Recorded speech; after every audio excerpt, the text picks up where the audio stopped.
Bienvenue dans la chaîne des métiers, le podcast solidaire de Lafage, l'association française d'accompagnement des jeunes entrepreneurs qui ouvre les portes des carrières de demain.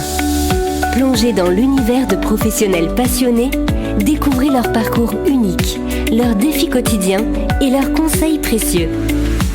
Que vous soyez en quête d'orientation ou en pleine reconversion, chaque épisode est une opportunité de trouver l'inspiration et d'imaginer votre avenir. Prêt à explorer la chaîne des métiers ? C'est parti!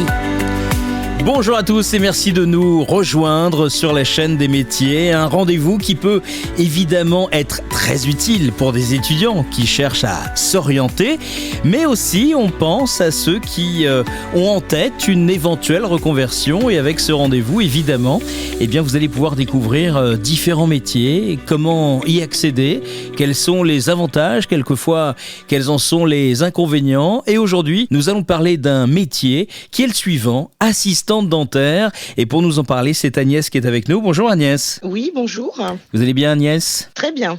Très contente de vous avoir. Nous aussi, parce que nos auditeurs qui vont vous écouter vont peut-être avoir envie de faire votre métier.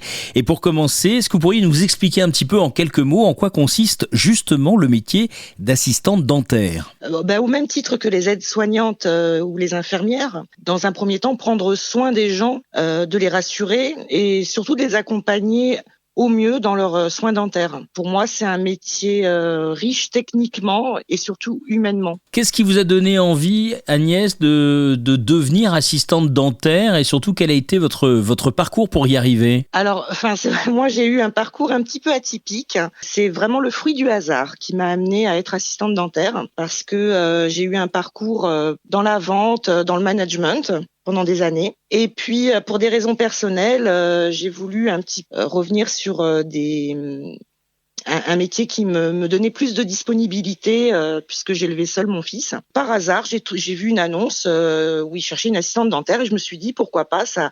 Ce métier me parle depuis longtemps puisque tout le métier médical, etc. Était quelque chose pour moi de très humain et ça allait avec les valeurs qui m'incombaient. Pour dire la vérité, là vous nous faites part finalement d'une reconversion, presque un saut en avant vers un métier un peu inconnu. Lorsque vous avez commencé, est-ce que vous pourriez nous dire un petit peu à quoi ressemblait et à quoi ressemble justement une journée type dans ce métier d'assistante dentaire ? Il y a un côté administratif et accueil, remplir les dossiers administratifs et médicaux pour les patients au fur et à mesure de leur venue au cabinet. Donc il faut mettre à jour ces dossiers et suivre bien sûr les traitements dont ils vont avoir besoin. Il y a un lien aussi avec la sécurité sociale puisque nous sommes chargés de faire les télétransmissions des actes auprès de la sécurité sociale, la gestion des stocks à s'assurer. Donc tout ce qui est matériel, produits, etc. Ça c'est assez lourd la gestion des stocks parce qu'il y a beaucoup de produits et faut être sûr qu'on ne manque de rien pour chaque journée. Tout ça c'est quand même une partie assez importante. On fait partie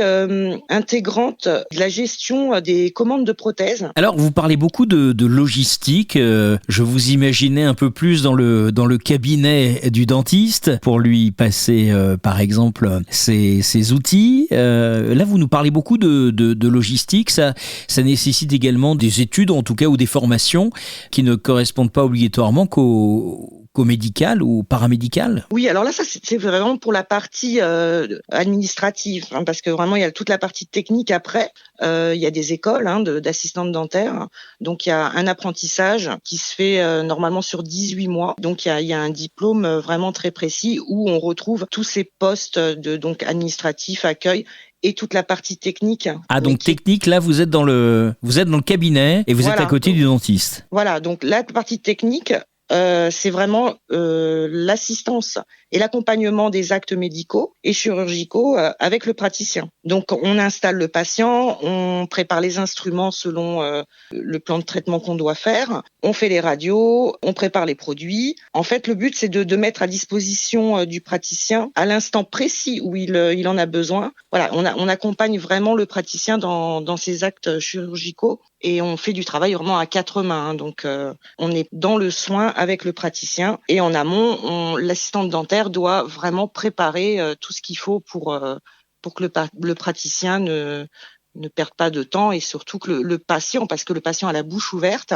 et il va de soi que le but aussi c'est de faciliter le temps de travail sur le patient pour pas que ça dure des heures. Alors selon vous Agnès, quelles sont les compétences et les qualités essentielles pour réussir dans ce domaine particulièrement ? Alors les compétences, je dirais, il faut beaucoup de rigueur. Il y a beaucoup de protocoles aussi à respecter, donc ça c'est très important. Également être très organisé, ça c'est quelque chose parce que dans tout ce que je vous ai détaillé auparavant, ça demande beaucoup d'organisation. Et puis il y a le sens relationnel. Il faut aimer l'humain. Il y a un contact humain très fort. Ça c'est vraiment un point très important qu'il faut avoir. Il faut aimer le travail en équipe, je dirais.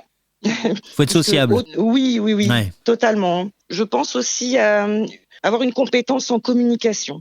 Parce que il faut savoir écouter la douleur du patient. Il faut savoir bien l'analyser.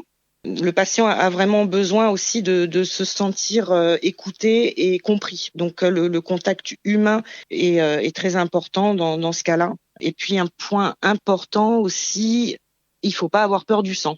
Aïe, oh là là.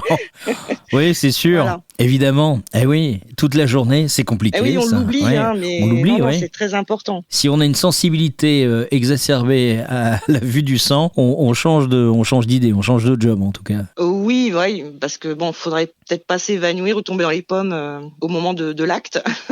Alors c'est vrai parce que vous nous parlez d'humain, on voit que vous avez un rôle aussi important que celui du dentiste d'ailleurs parce que vous lui facilitez son travail, vous lui permettez de travailler plus vite et en respectant les protocoles. Est-ce que c'est un métier qui a évolué puisque vous avez une expérience supérieure à 10 années dans ce domaine-là? Et puis également, je vous demanderais quelles sont les opportunités qu'offre ce métier. J'entends par là qu'on parle beaucoup d'intelligence artificielle, on n'en est pas encore arrivé, j'imagine, à moins que vous nous disiez le contraire, à des robots qui s'occuperaient de votre travail demain. Ça paraît compliqué. Ah, si, ça existe, les robots. Alors on n'en est pas encore là, mais je sais qu'il y a des études qui ont été faites sur ce sujet, des robots qui pourraient éventuellement remplacer le chirurgien dentiste. Alors du coup, Agnès, si on remplace le chirurgien dentiste, on oublie aussi l'assistante. Il n'y a plus d'humain, hein. Donc le côté humain pour le patient n'existerait plus. Donc ça, ce serait vraiment dommage. Mais bon, pour l'heure, on n'en est pas là. On a toujours besoin d'assistantes dentaires. Exactement. Hein, donc je le souhaite le plus longtemps possible. Bon, très bien. Alors, quel a été pour vous le moment le plus marquant de votre carrière? Et puis, également, quelques conseils que vous pourriez donner à quelqu'un qui souhaiterait se lancer dans cette profession d'assistante dentaire? Je dirais une extraction dentaire qui était assez difficile, donc d'une patiente. Le fait est, c'est que tout le monde avait une pression très forte. Donc le praticien, le dentiste a été très concentré, bien évidemment. La patiente était très anxieuse. Ça durait longtemps, donc c'était pas évident pour elle. Elle ne ressentait pas forcément la douleur, puisque maintenant on a quand même des techniques qui favorisent le bien-être du patient, mais c'est pas quelque chose de très agréable. Et en fait, le moment marquant, ça a été quand on a réussi à extraire cette dent. En fait, il y a eu tellement d'émotions qui est sortie à ce moment-là que, j'avoue, j'en ai pleuré, même au bout de 17 ans de pratique. Alors, donc, je vous demandais également un conseil que vous pourriez donner à quelqu'un qui souhaiterait se lancer dans cette profession. Je dirais, pensez vraiment qu'on est là pour les gens, pour les accompagner, et c'est toute la satisfaction du métier en fait. C'est de pouvoir soulager des personnes et d'obtenir un sourire, ne serait-ce qu'à la fin, de soulagement. Et ça n'a pas de prix. Je veux dire, pour une assistante dentaire, avoir réussi à soulager quelqu'un, à ce que le soin se soit bien passé, à ce qu'on ait pu l'accompagner au mieux, c'est la plus belle récompense finalement pour le travail d'assistante. Le sourire en soi, c'est essentiel. Exactement. C'est essentiel. Et c'est chez le dentiste qu'on peut avoir le plus beau. Oui, j'espère. Grâce aux soins de l'assistante dentaire. Et du praticien, bien évidemment. Merci beaucoup Agnès pour ce partage. Dans ce rendez-vous, la chaîne des métiers, nous poserons une question. Et vous le savez peut-être si vous avez déjà écouté notre rendez-vous. On pose une question à nos invités. Auriez-vous, Agnès, quelqu'un à nous recommander dans votre entourage qui exerce un autre métier que le vôtre et qui pourrait partager avec nous sa passion et son expérience dans un prochain épisode? Avez-vous pensé à cela? Alors, c'est une très bonne question. Écoutez, je vais faire un petit peu le contrepoids de mon métier. Je pense à quelqu'un, oui, effectivement, une jeune femme qui est cordonnière. Cordonnière, d'accord. Un petit peu un métier atypique pour une femme. Et je pense que je peux peut-être vous donner ses coordonnées, effectivement, pour discuter avec elle et qu'elle vous parle de son métier. Ça peut être rigolo. Avec plaisir. Merci beaucoup Agnès. On va prendre évidemment les coordonnées et ce sera certainement l'un de nos prochains épisodes avec une cordonnière. Merci à vous Agnès. Merci également et puis bonne continuation. À très bientôt. Au revoir. À bientôt. Au revoir. Vous aussi, si vous avez un métier passionnant et que vous avez envie de le partager avec nous, ça s'appelle la chaîne des métiers. Et comme vient de le faire Agnès, on ne va pas rompre la chaîne. À chaque fois que vous interviendrez chez nous, sur notre podcast, vous nous conseillerez quelqu'un. Et à chaque fois, c'est un nouveau maillon qui viendra s'ajouter. N'hésitez pas, évidemment, à commenter tous nos épisodes et à visiter notre page également afage.fr et vous nous retrouvez sur toutes les bonnes plateformes de podcast, bien sûr. Allez, à bientôt. Merci d'avoir écouté La Chaîne des métiers, le podcast de l'AFAGE qui dévoile les richesses du monde professionnel. Vous avez aimé cet épisode ? Partagez-le autour de vous et contribuez à cette grande chaîne solidaire pour l'orientation des jeunes. Et si vous connaissez un professionnel inspirant, n'hésitez pas à nous le recommander. Retrouvez-nous sur l'ensemble des plateformes de podcast, réseaux sociaux et sur notre site www.afage.fr